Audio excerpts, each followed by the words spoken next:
Before we start, just a quick reminder to hit that subscribe button. Only 2% are subscribed. At 1,000 subscribers, I'll be posting a special video. I filled in the top line of the petition and stopped. My hands hovered, then kept going like they belonged to someone else. Names, date, county, the dry parts that make a life official. I signed nowhere yet, but the paper stared back like a loaded switch. I slid the document behind the review and closed the folder hard. No speech, no notes, just the packet and my heartbeat. I set water to boil and killed it before it bubbled. Food did not matter tonight, the confrontation did. Her message pinged that she was on her way, early for once. I wiped my palms on my shirt and checked the clock again. I had rehearsed nothing because I knew I would improvise anyway. You ever feel a sentence waiting at the back of your teeth? The door opened and her voice carried before her face appeared.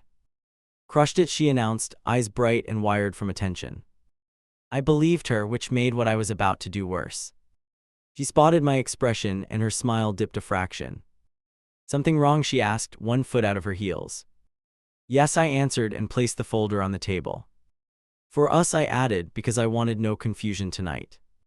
She straightened like I had pulled a fire alarm. She flipped the cover and scanned the first page fast. Her eyebrows pinched at the headings and the bullets. Are you serious with this? She asked, voice already rising.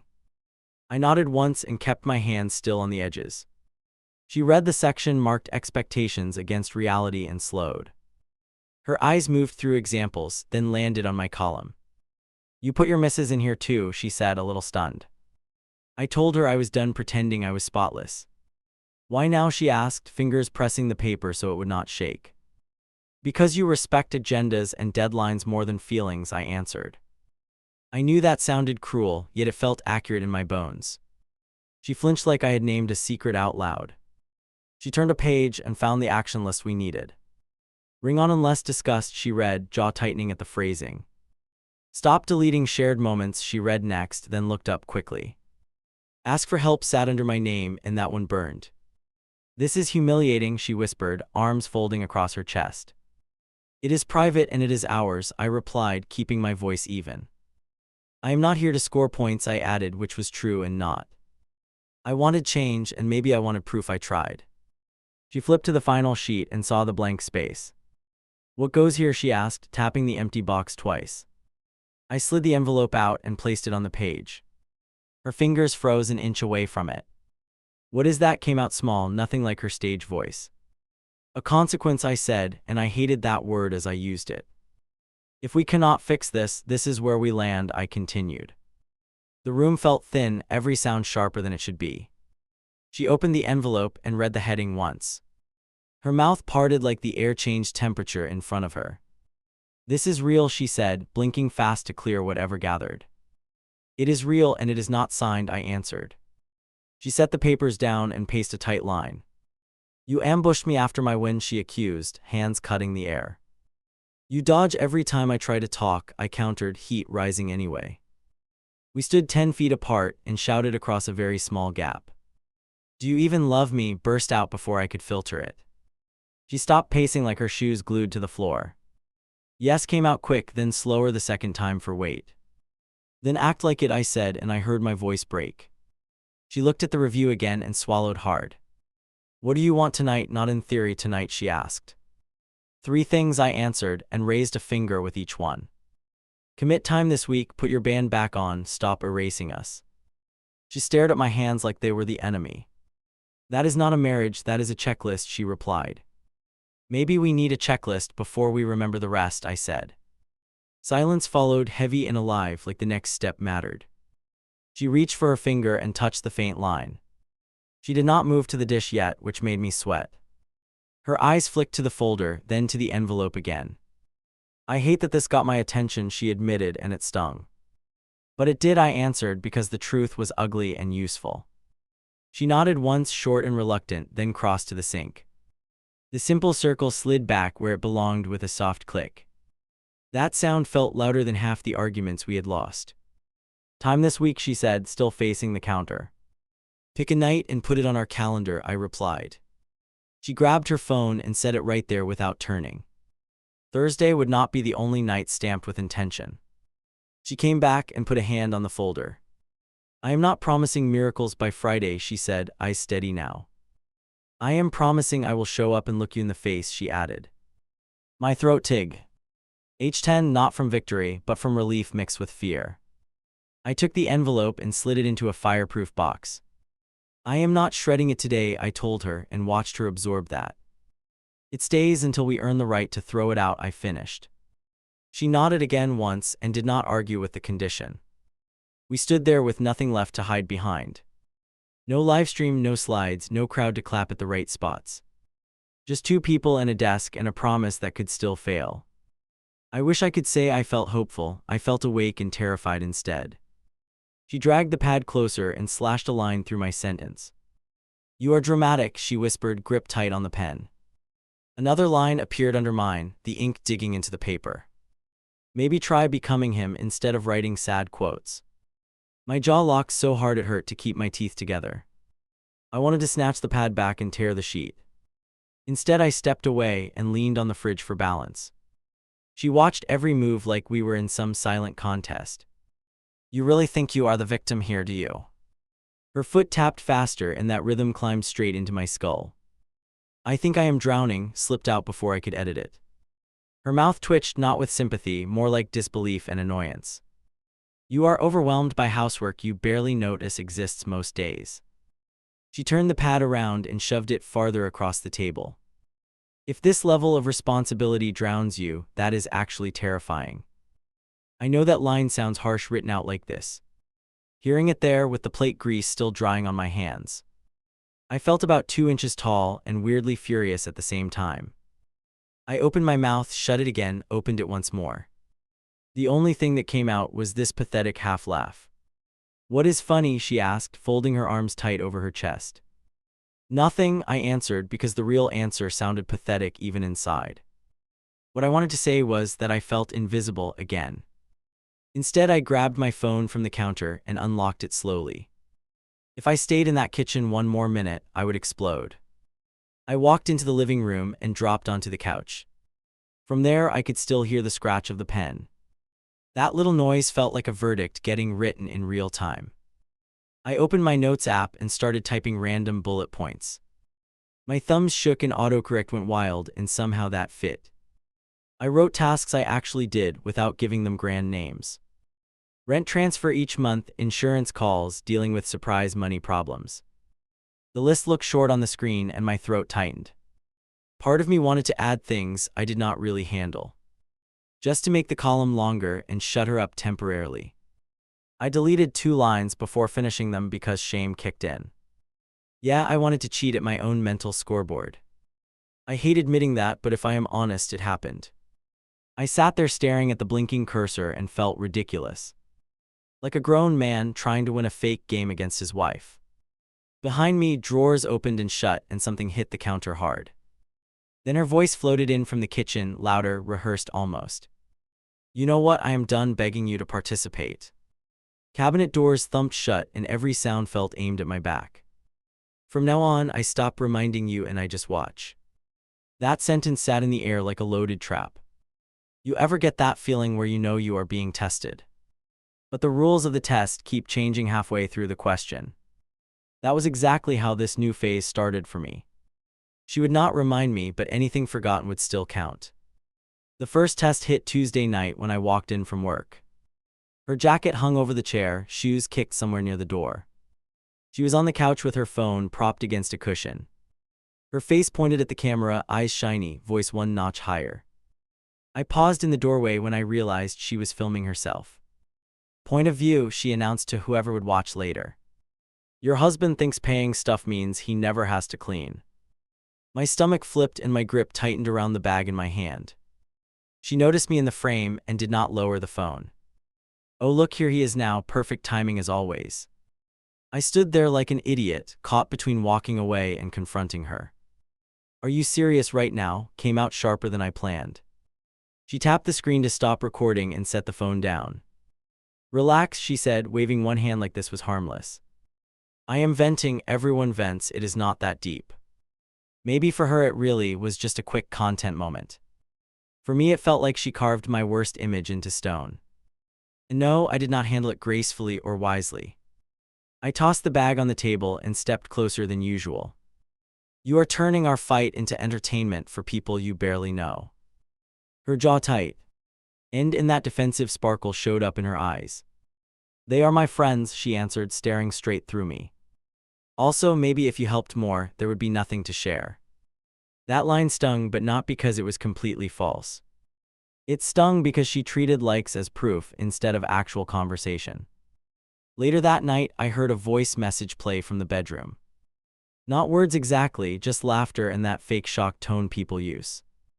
I hovered in the hallway like some creep, listening through the door. My own name came out of the speaker and my chest clenched. I turned away before I caught the rest because I already knew. Sincerely, that might have been the moment something shifted permanently. Not big fireworks, just this quiet click inside, a little darker.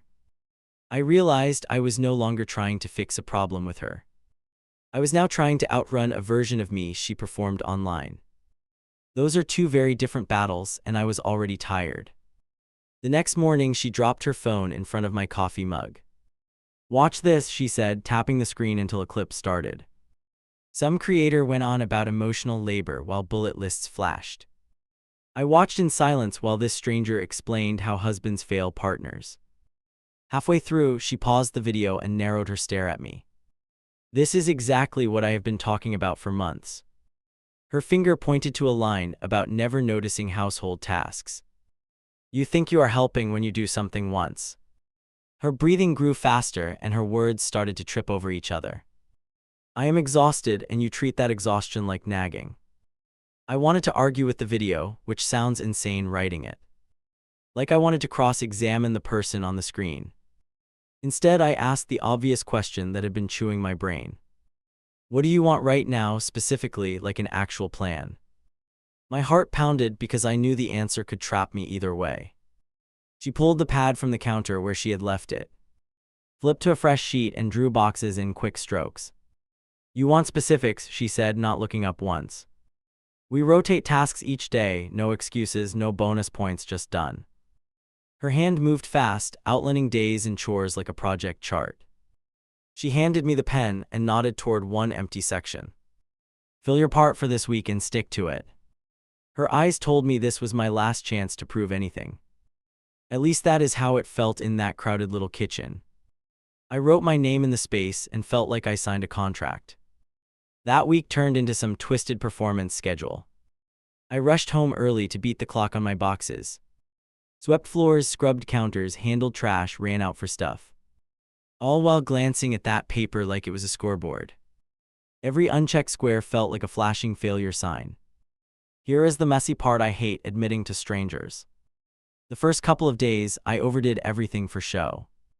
I banged pans louder, wiped surfaces longer, walked faster around her.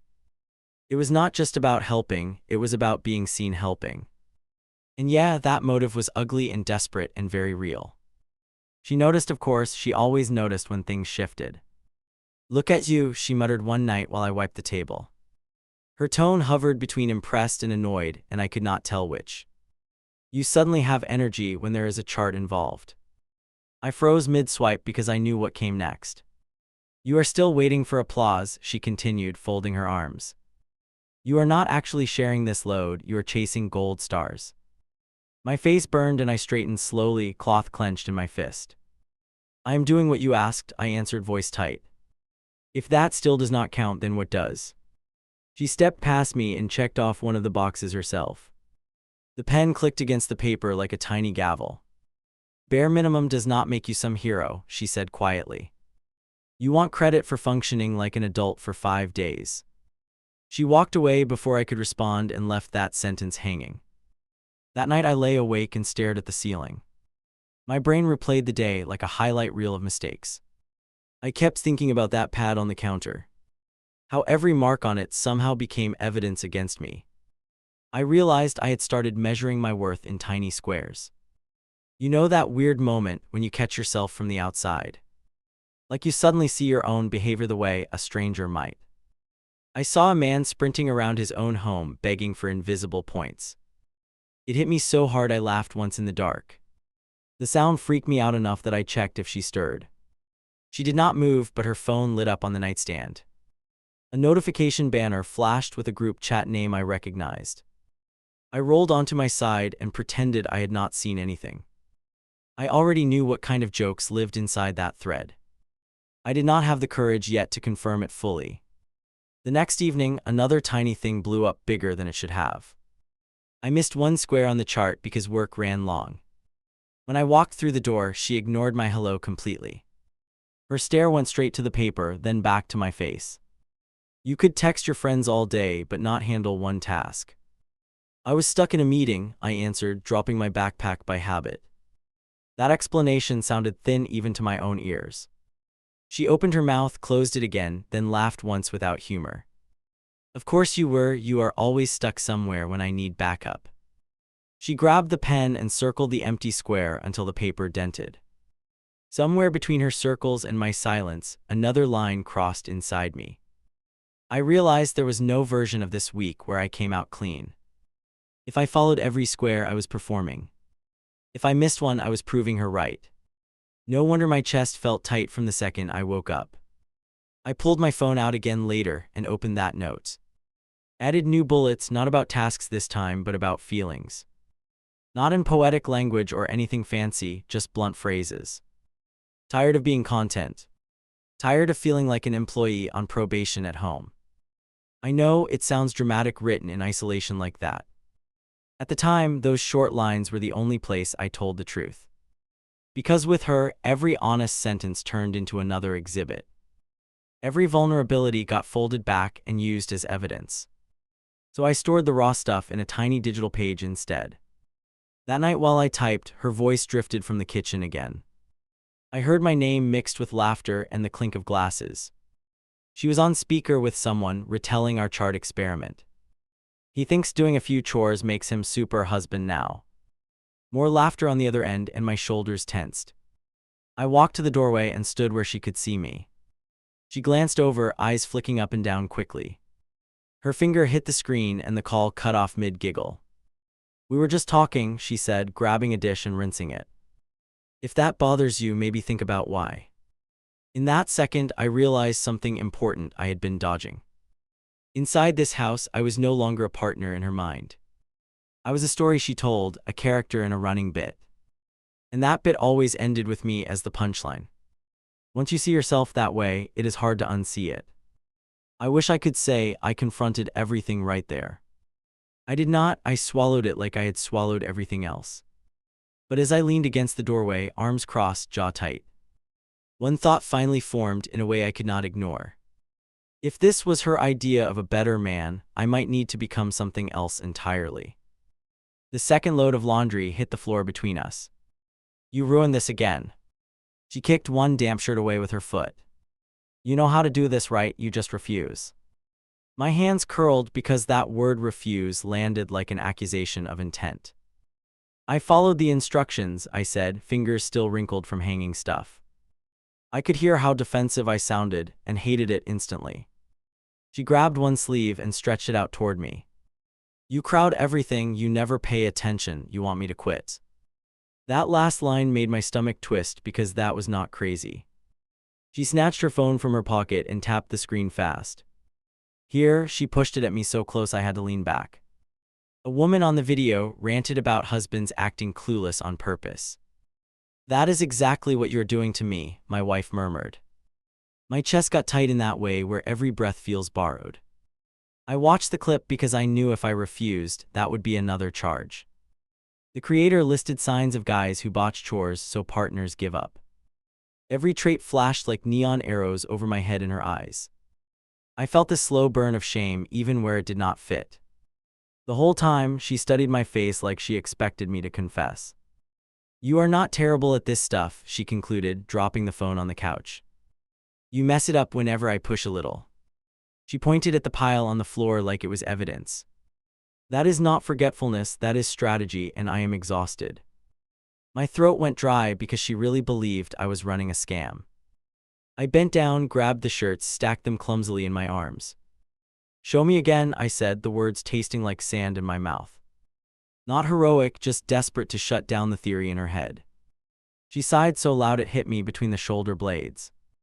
I should not have to teach you basic life skills, she muttered. We reloaded everything together, her movements sharp, mine stiff and careful. She adjusted knobs, reminded me about spacing, corrected my grip on the basket. I nodded at each correction like some trainee on his first shift. Inside I felt this ugly mix of anger and genuine confusion. Because yeah, I missed things, but my brain did not know how that became manipulation. After she walked out, I set an alarm on my phone for the cycle. 30 minutes later it chimed and I almost jumped out of my skin. I bolted back to the machine like I was avoiding a ticket.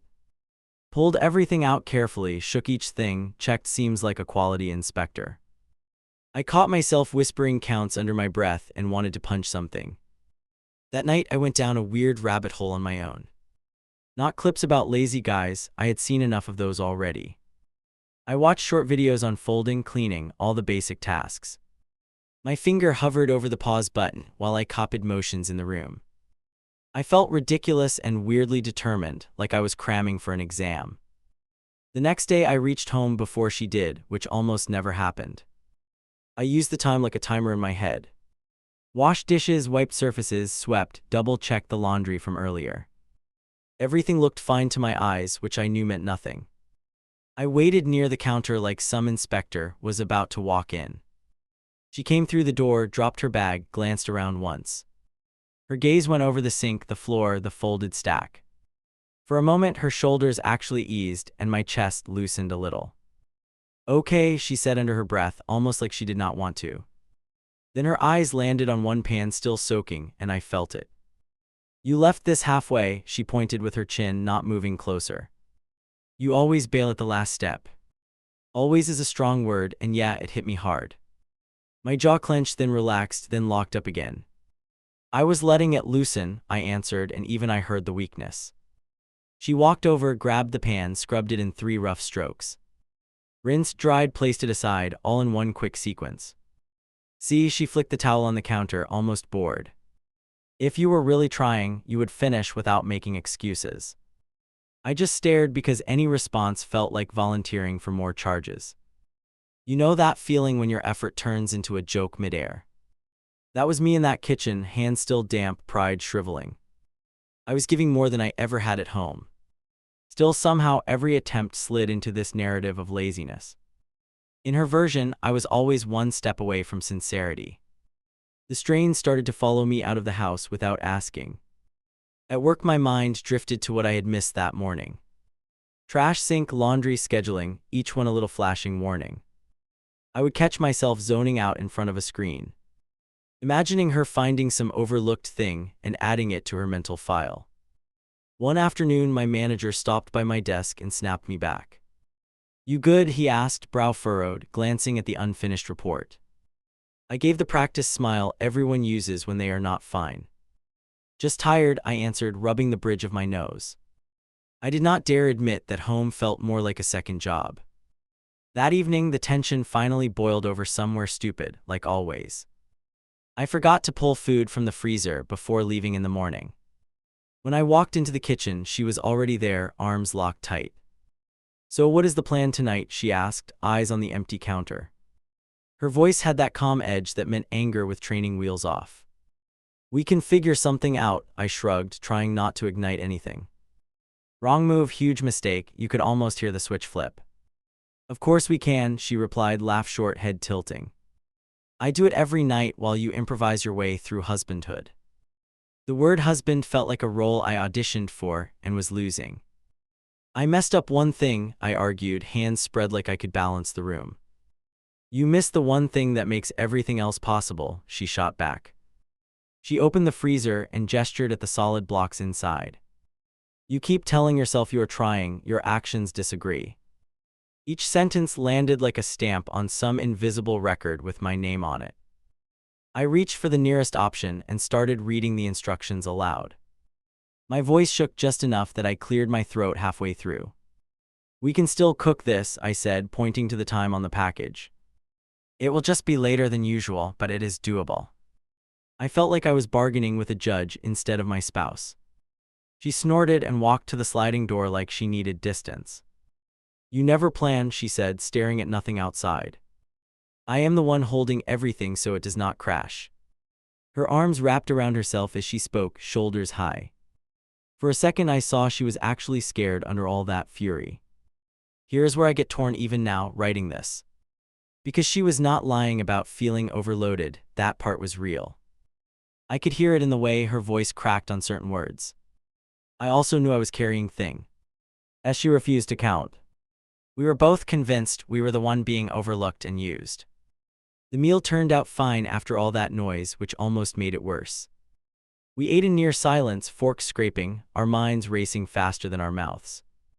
Halfway through, her phone lit up with a message from that group chat. She glanced at it, smirked, then flipped the screen face down. I did not need to see the words to know the topic. You talk about me in there, I asked, the question out before I could weigh it. Her head snapped up like she had forgotten I was still across from her. We talk about our lives, she answered, pushing food around. Everyone vents about their partner, you probably do the same. I clenched my fists under the table because no, I actually did not. The room felt small after that, like the air itself turned thick. I stacked our plates and carried them without another word. She watched me move, eyes narrowed like she was evaluating a performance. When I turned on the water, she let out a long exhale. You know, this is the first night you cleared the table without complaining. That comment stung more than if she had said nothing. It rewrote years in one sentence, reduced everything to tonight. I wanted to list times I had helped without her noticing. Instead, I scrubbed until my fingers ached and my shoulders burned. The faucet hissed and my brain hissed right along with it. Later in bed, my mind would not shut off at all. I lay there counting future arguments instead of sheep. Tomorrow it would be something else I forgot, I could feel it. A bill due, a call missed, a chore done differently than her way. Every possibility felt like a trap already set and waiting. Out of nowhere, she broke the darkness with a flat question. Do you even want to be better, or are you just protecting your ego? The words drifted across the room and landed on my chest. I stared at the ceiling because looking her way felt dangerous. I want this to stop feeling like a trial, I answered quietly. She shifted, the mattress dipping, her silhouette turning away. Then stop giving me reasons to doubt you. There was no warmth in it, just a tired instruction. I could feel the distance between our backs like a wall. I knew something had to change, I just had no clue how. Here is the part that still makes me wince when I think back. Instead of pushing for real talk the next day, I doubled down. I treated the house like a challenge board I needed to conquer. I woke earlier, stayed up later, took on extra tasks everywhere. I was trying to earn security in a place that no longer felt safe. She noticed, of course, right away, and her tone shifted just a little. You are finally moving, she remarked one evening while I wiped the table again. There was this half-grudging respect, half-suspicion in her voice. Let us see how long this version of you lasts. That line lodged in my chest and pulsed every time I slowed down. A few days later, while we were both pretending things were improved, she dropped a new bomb. We are having people over next weekend, she said, scrolling through her phone. No question, no check-in, just a decision tossed into the room. I already invited them, so do not plan anything else. My gut tightened because I knew exactly what I would become that night. I pictured the jokes, the small digs, the way she performed our life. I could almost hear the line about me and housework before she spoke it. And yeah, I knew I would smile through it, at least at first. The thought made me feel both nauseous and weirdly resigned. Because somewhere under all the anger, I was starting to wonder what it would take to finally stop playing along. The buzzer sounded while I was still wiping my hands dry. My stomach jumped even though I had known the time all week.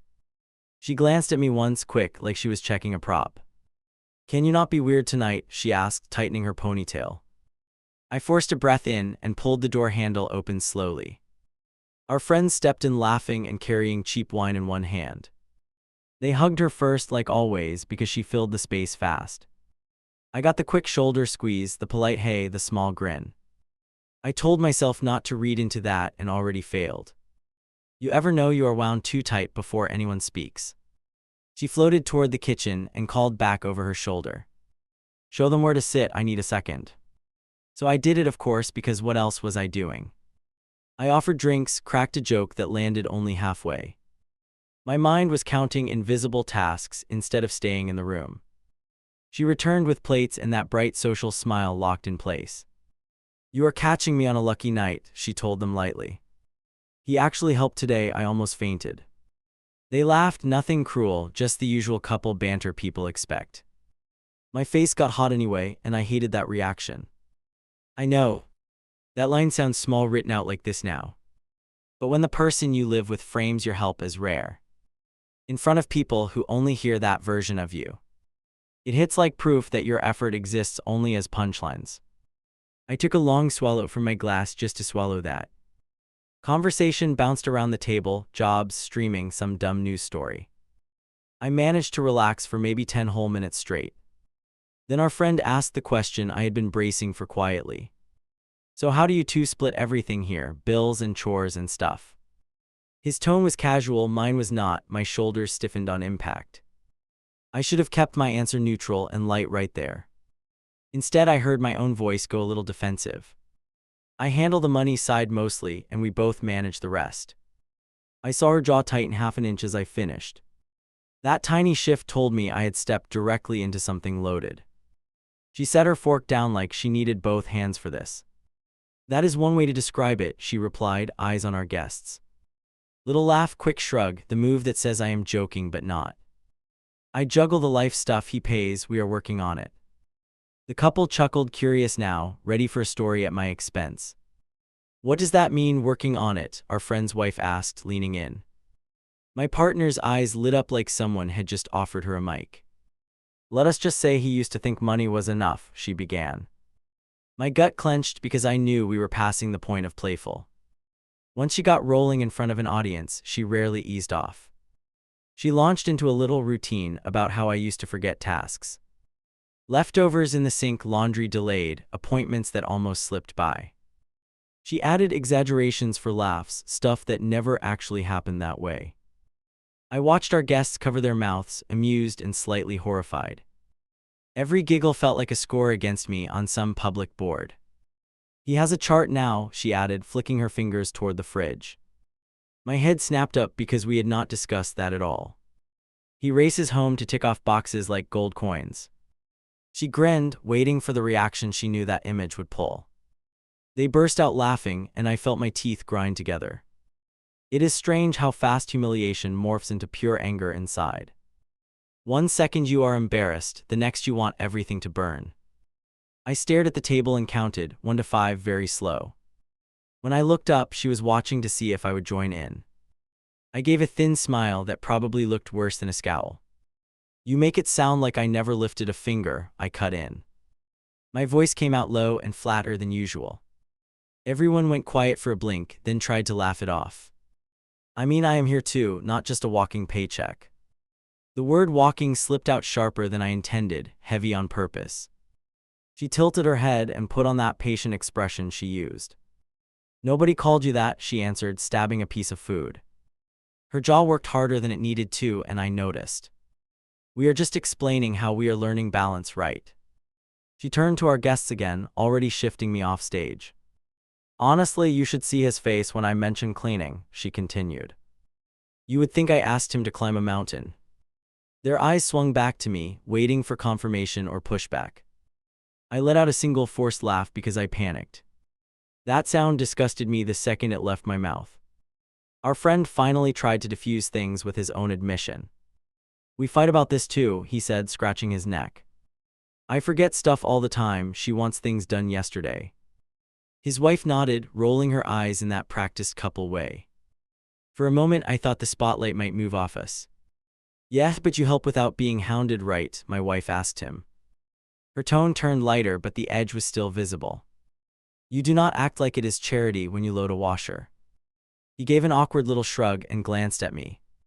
I stared down at my plate, ears burning, wishing I could vanish.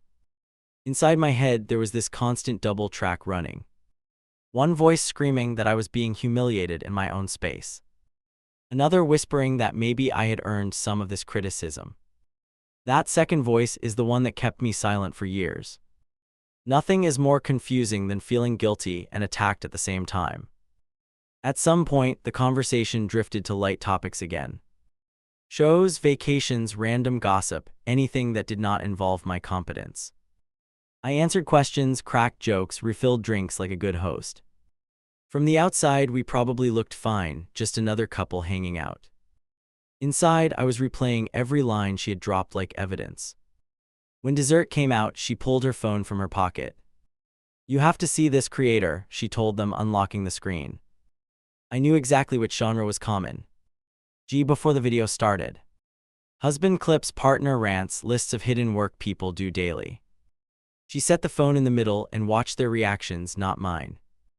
The clip played while we all sat around chewing in silence. My pulse pounded so loud I barely heard the audio fully. I caught phrases like invisible load and clueless men and training them. When it ended, she looked straight at our guests, not at me. "Tell me this is not familiar," she invited, laughing with her throat tight. Our friend's wife nodded too quickly, eyes wide like she felt seen. "I swear I sent him this exact one last week." She bumped her shoulder against her husband and he chuckled. "Guilty, I am that guy sometimes," he admitted, lifting his hands. Everyone laughed again, softer now, but the point had already landed. I could have joined, owned it, made fun of myself there. That probably would have cooled everything for the night at least. Instead, I heard myself say something I had not practiced. "You know, it would be cool if you watched something from my side too." The room went still even though I tried to keep my tone light. She blinked at me like I had just spoken another language. "Your side," she repeated slowly, eyebrows lifting. "Your side is what, transferring money on your phone?" It came out sharp, not jokey, and the couple stiffened. They suddenly looked very interested in their plates. That line cut deeper than she seemed to realize in the moment. Maybe she meant it as a passing jab, maybe not. Either way, it sliced straight through whatever patience I had left. "That money keeps this roof over all of us," I answered. My voice had that edge that makes people sit straighter without knowing why. She set her fork down again and leaned back in her chair. "You want applause for doing what you're supposed to do." Her foot bounced under the table, nerves leaking through. "Every adult manages bills, you are not some saint for it." Our guests looked between us, eyes darting, clearly regretting this dinner. Honestly, this is the part I am most embarrassed admitting. I grabbed the nearest notepad from the counter like it was a prop. Flipped to an empty page, wrote down our monthly costs in columns. Rent, utilities, groceries, car, everything I could remember under pressure. I was shaking harder than that pen, and I knew it. "This is not applause," I said, pushing the pad to the center. "This is the piece I handle that never shows up in your videos."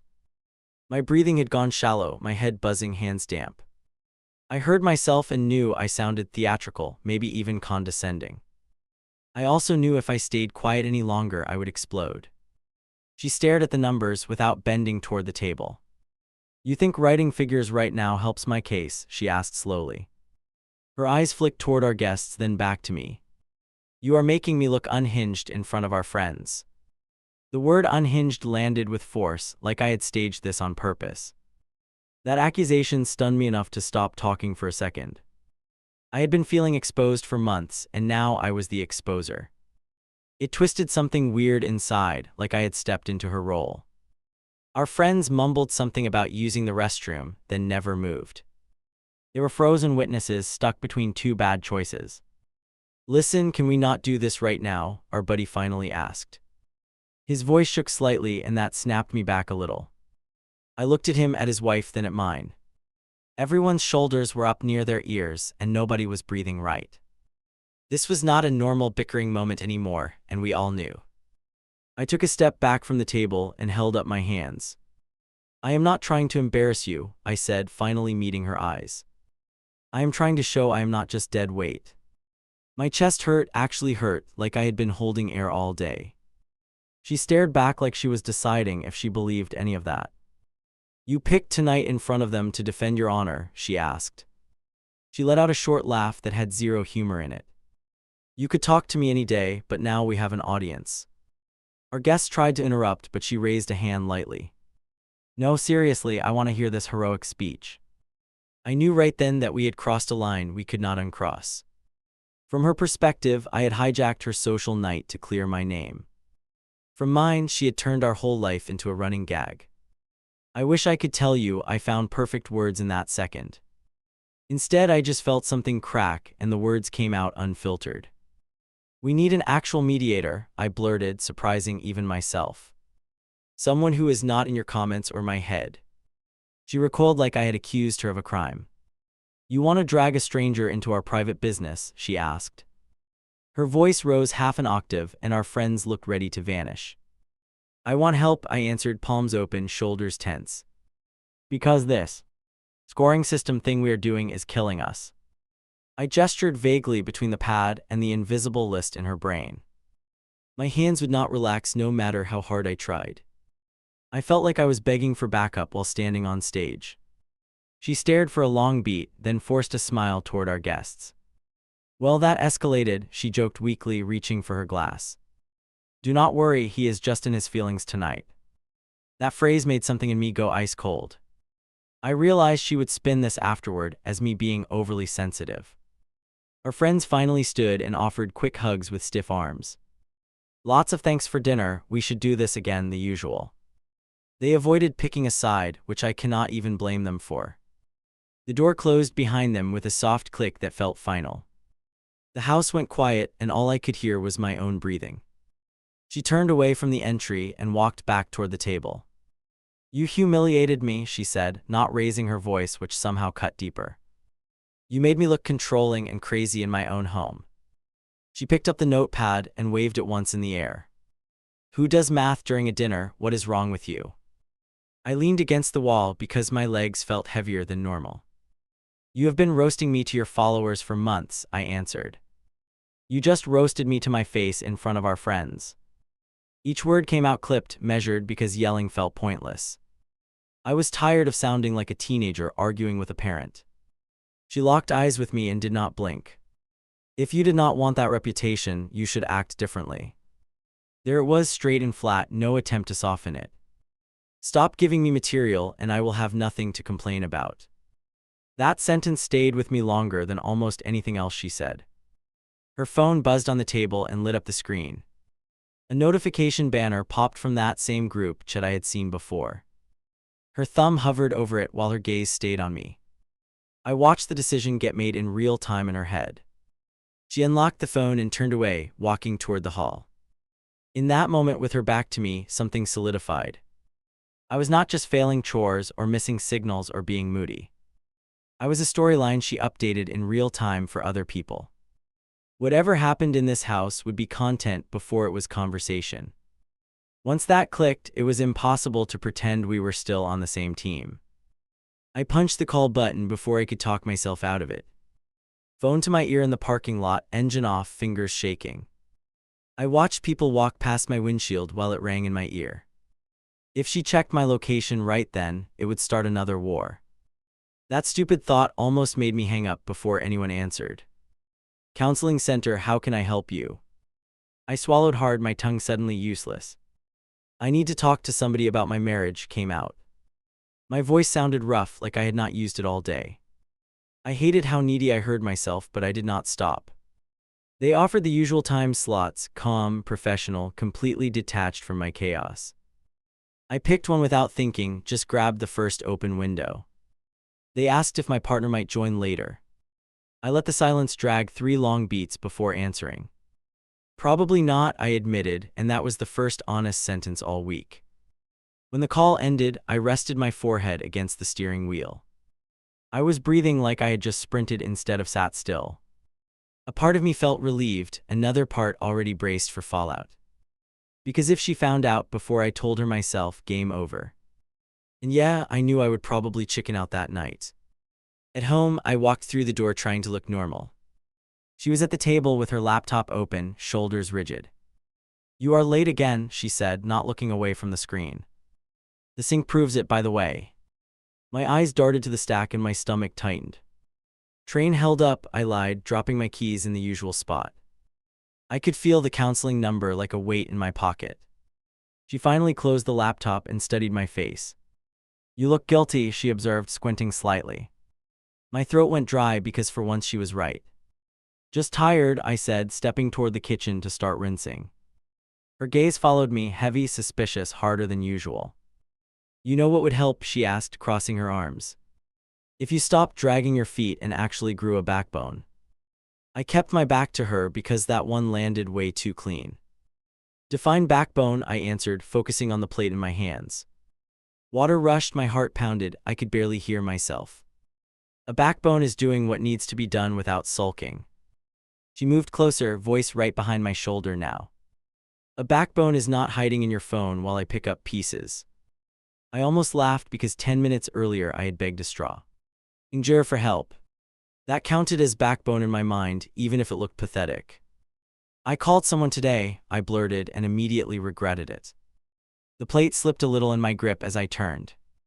Her expression shifted from annoyed to alert in half a second. What kind of someone? She asked, eyes narrowing. Work, recruiter, lawyer, what? She stepped between me and the sink like she wanted the full show.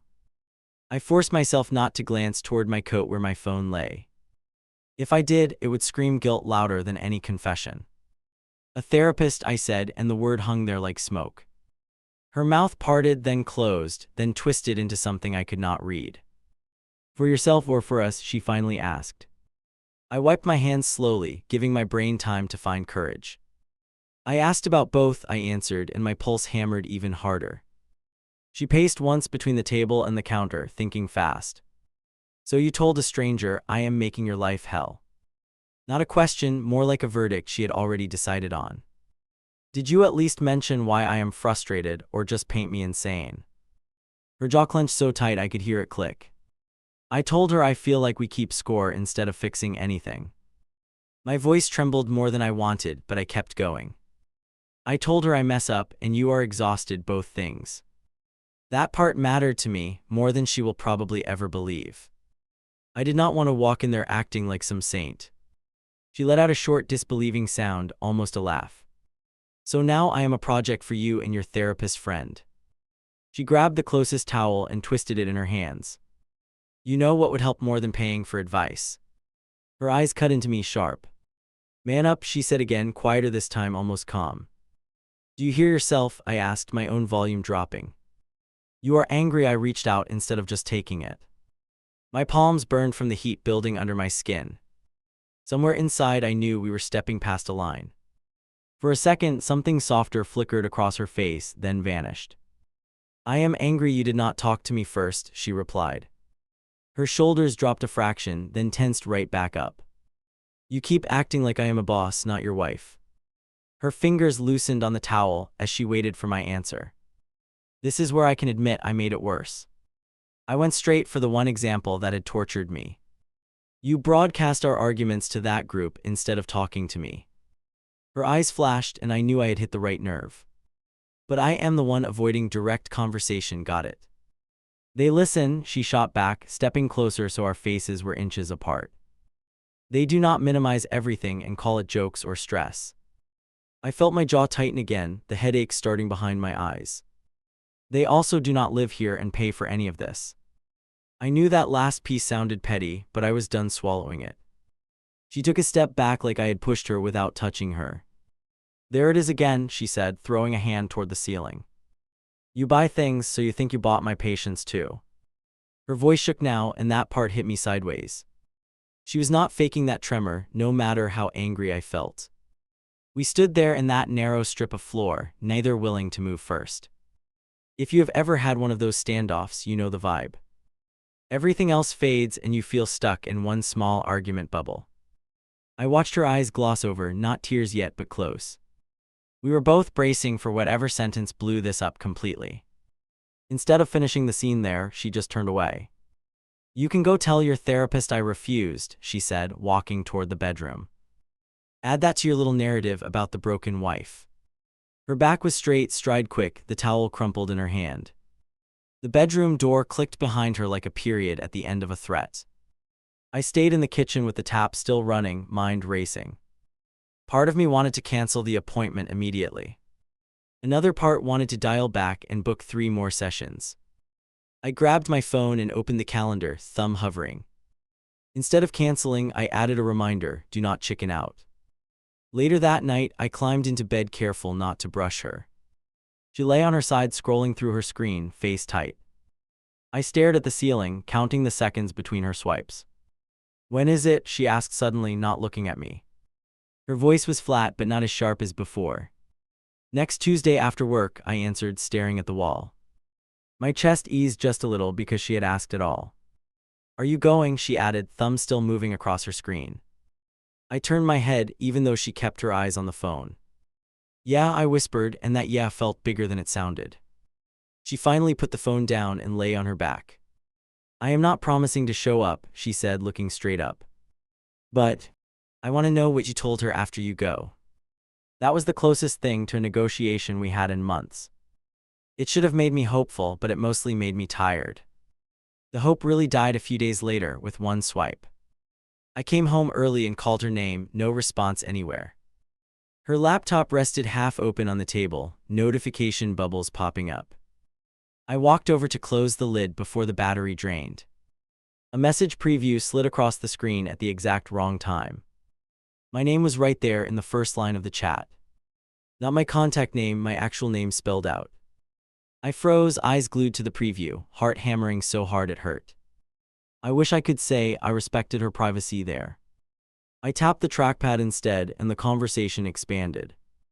"He is playing victim now," her message reads, sent minutes earlier. "Says I make him feel like a paycheck that never does enough." I stared at the words, my own complaint rewritten with extra sting. Messages from her friends stacked underneath, full of laughing emojis. One of them wrote, "Tell him to grow up or get out." I scrolled, even though my stomach begged me to stop.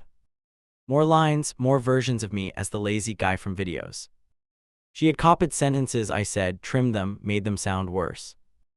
Nothing about counseling, nothing about me trying, just punchlines. I felt this weird cold spread from my chest to my hands. One message twisted the knife more than the others. "I swear, if he complains one more time, I will pack his stuff myself." She had added, maybe that would finally scare him into acting like a man. Reading that as a secret thought was one thing. Reading it in a chat where everyone clapped along was another. I backed away from the laptop like it might explode. My reflection stared back at me from the dark part of the screen. I looked like someone who had walked in on his own roast. I wanted to slam the lid down and pretend I had not seen anything. Instead, I stood there breathing hard, every sound in the house too loud. The front door opened a minute later and she walked in. She kicked off her shoes, tossed her bag on the chair. "You are home early," she noted, surprised but not thrilled. Her eyes flicked to the open laptop, then to my face. For a split second, guilt flashed across her features. "You went through my messages," she accused, voice rising. She moved fast, closing the computer with a sharp snap. "You do not trust me enough, so you snoop instead." She hugged the closed laptop to her chest like a shield. My mouth went dry because I knew what I had done and why. A banner popped up, I answered, hands open at my sides. "I saw my name and I saw what you wrote." I could feel heat climbing my neck and into my ears. "I did not have to dig, you left it right there." The explanation sounded weak even to me, but it was the truth. She set the laptop on the table and pressed her palms against it. "So now you are mad that I talked to my friends?" Her voice dropped lower, steady, so much calmer than my pulse. "You forget that you drove me to that chat in the first place." She shook her head slowly, like she pitied my confusion. "You told them to help you pack my stuff," I replied. I could hear how raw my voice came out, almost hoarse. "You told them you might only respect me if I moved out." My hands were shaking, so I crossed my arms to hide it. There was no way to soften those lines, even if I wanted to. She looked away for the first time, staring at the wall. "I was venting," she muttered, wiping under one eye. "People say dumb things when they are pushed to the edge." Her shoulders sagged, and for a second she looked small. It almost worked on me, that quick shot of sympathy. Then I remembered the laughing reactions under her words. The little cheering squad telling her to drop me or train me. That image stiffened my spine more than any pep talk. "You are allowed to unload," I said, taking a slow breath. "I am not okay with being the clown in your little show." She bristled at the word clown like it was a slur. "Do not make this about your pride," she snapped, eyes blazing again. "This is about you ignoring me until I reach a boiling point." She took a step forward, then another, closing the space fast. I could smell the anger more than see it on her face. I booked therapy, I reminded her, voice lower now. I changed things at home, I tried to keep up. I was not claiming perfection, just listing facts at this point. You turned every attempt into another performance for them. The word them came out like a curse, I finally allowed myself. She went quiet at that, which was rare during our clashes. Her chest rose and fell quickly, but she did not interrupt. I pushed on because if I stopped, I knew I would never finish. I can live with you being disappointed in me sometimes. I pointed at the laptop without touching it. I cannot live with you recruiting an audience. See to hate me with you. There it was, the ugliest sentence I had said in our relationship. It felt both dramatic and painfully accurate as soon as it left my mouth. I half expected her to laugh it off and call me sensitive. Instead, her eyes softened just a fraction, which almost broke me more. So what now? She asked, slightly hoarse, hands dropping to her sides. No sarcasm this time, just a straight question hanging in the air. I realized in that second she genuinely did not know the answer. Honestly, neither did I, and that scared me. I had always assumed we would somehow default back to normal. My gaze drifted to the hallway where our closet waited. For the first time, I pictured my things leaving it on purpose. Not as a threat, not as her fantasy, as an actual plan. It made my chest hurt and weirdly relieved at the same time. That mix told me we had crossed more boundaries than I wanted to admit. Now I go to that appointment, I said slowly. With or without you, I still go. I let that promise sit there between us like a drawn line. After that, I decide if I stay in a house where I am a running joke. Her eyes widened at the word decide, and she finally looked scared. She took a half step toward me, then froze like her feet stuck. Are you threatening divorce? She whispered, almost afraid of her own question. I shook my head, though I knew I was closer than before. I am telling you I cannot keep auditioning for your respect. My voice cracked on that last word, and I did not hide it. We stood in that heavy silence, both waiting for the other to blink. No one stormed out, no dishes flew, nothing dramatic like that. It was worse, honestly, just two people staring at the ruins quietly. Deep down, I think we both knew some line had finally snapped. We just had not admitted yet who would be the first to walk across it. I started twisting my wedding band the second I sat down. The therapist noticed, of course, they notice everything for a living. You can keep doing that, she said, or you can talk. I laughed under my breath because my body chose the ring again. That tiny habit felt louder than anything I planned to say. My wife thinks I am useless at home, came out first. Not rehearsed, not polished, just straight from the gut. She also spends half her time online calling me dead weight. I heard my own words and winced because they sounded accusatory. Part of me still wanted to defend her even while complaining. The therapist nodded slowly, hands resting easy on a notepad. Tell me what happens on a regular day, she asked. So I walked her through it, not the highlight reel. The chores, the lists, the jokes in front of other people. Me sprinting around the house trying to earn a passing grade. I admitted the ugly parts too, because lying there felt pointless. How I would overdo tasks to be admired, not just helpful. How my pride flared any time she pointed at something I missed. How I hid in my phone instead of pushing for honest talks. I could feel my ears burning as I laid my own garbage out. So you both feel overworked, she summed up, tapping her pen once. She feels abandoned, you feel inspected and mocked. Hearing it cut down that clean almost knocked the air out of me. That was exactly it, wrapped up in 2 lines. Simple and brutal, like most truths that actually matter. What happens when you try to say you are overwhelmed? She continued. I picture the kitchen, the notebook, the jokes with friends.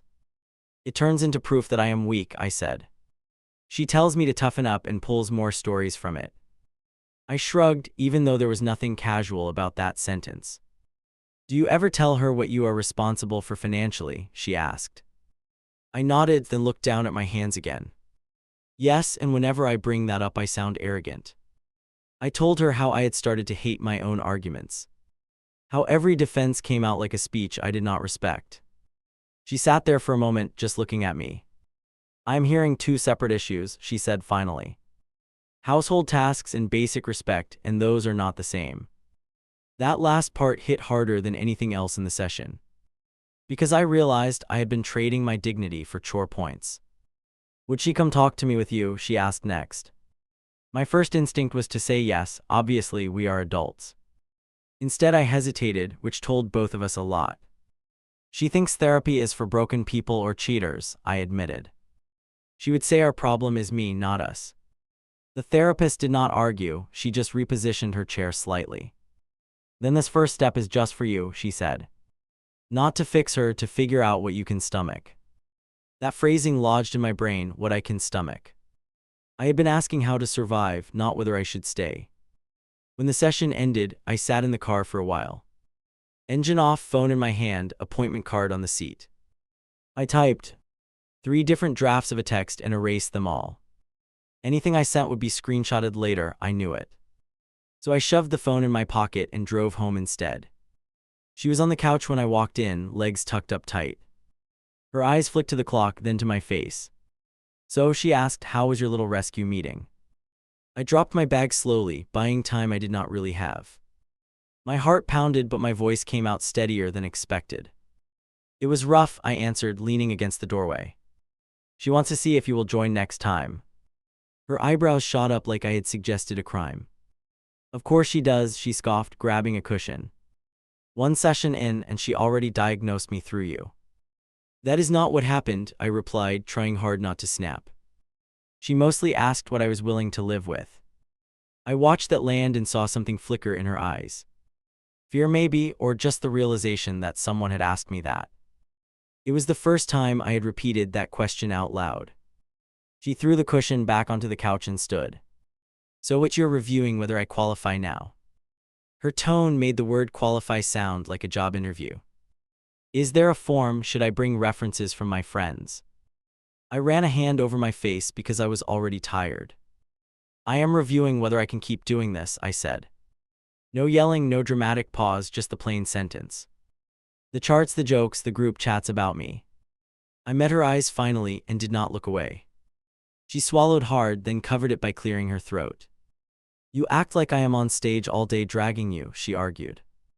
I complain a few times because I feel ignored and buried. Her voice cracked just once before she forced it flat again. You push me to my limit, then call me cruel for reacting. As much as I hated hearing it, there was some truth mixed in. I took a step closer, not aggressive, just closing the gap. I know I dropped balls, I said, words slow and careful.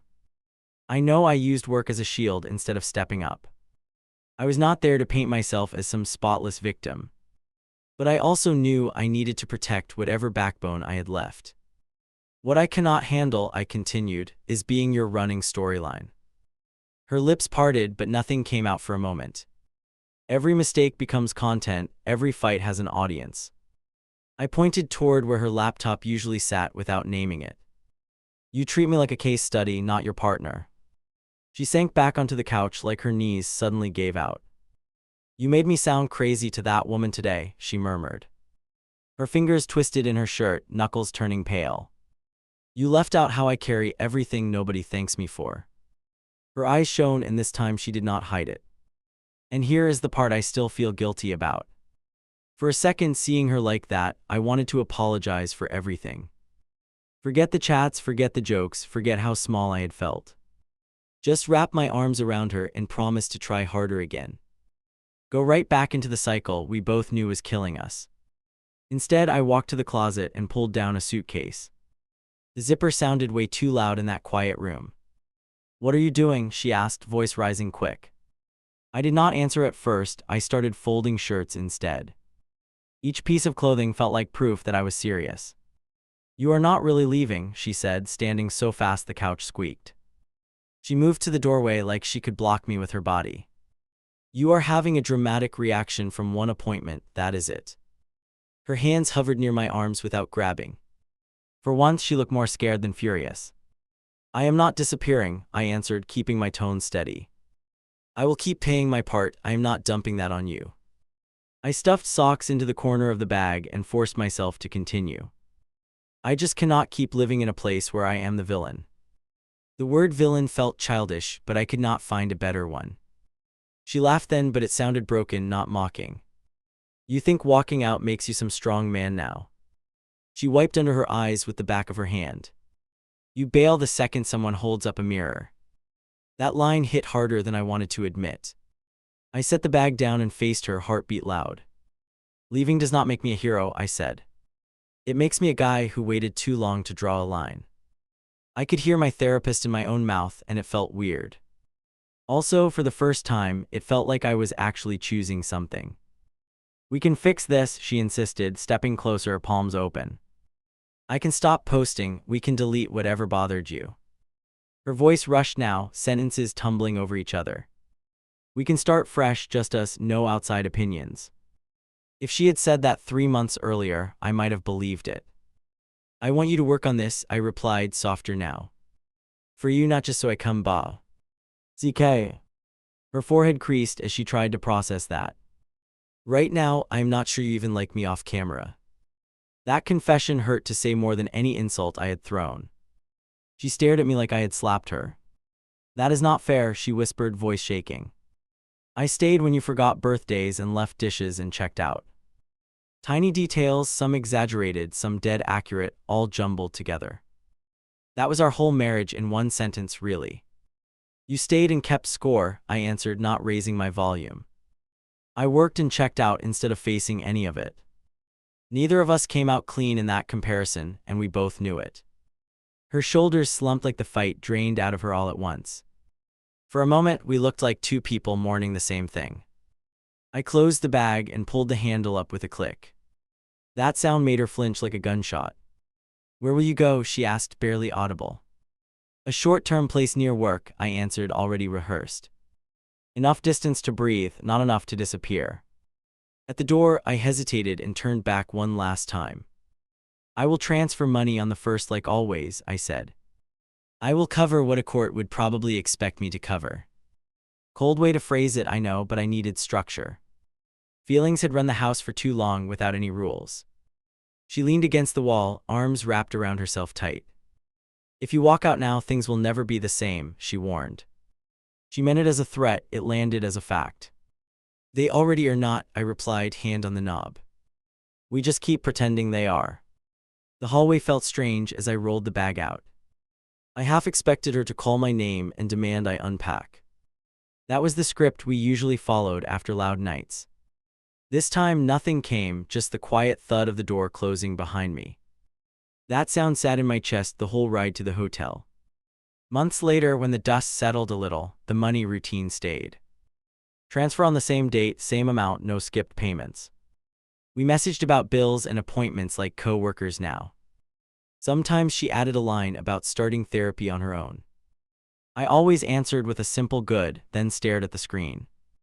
Here is the part that feels strange to admit to strangers. I miss her, and I do not miss that house, both at once. I miss the private jokes we had before everything became content. I do not miss feeling like a side character in my own life. Both things are true, and they fight inside me on slow nights. When people ask what happened, I never give them the whole saga. I say something vague about growing apart and not handling stress well. I leave out the lists and the videos and the group chat. I leave out the part where I tried to buy my worth with overtime. I definitely leave out how long I tolerated being turned into a lesson. If you are waiting for some grand lesson, I do not have one. I am not saying all women who vent online are monsters. I am not saying all guys who whine about bills are saints. I am saying this specific setup slowly killed whatever respect we had. By the time I noticed, the damage was already deep. She once demanded I be more of a man around the house. What that meant to her and what that meant to me never matched. For a while, I twisted myself into knots trying to meet her version. Now, it looks more like paying what I owe and not staying where I am constantly belittled. If that makes me weaken her story, I can live with that ending.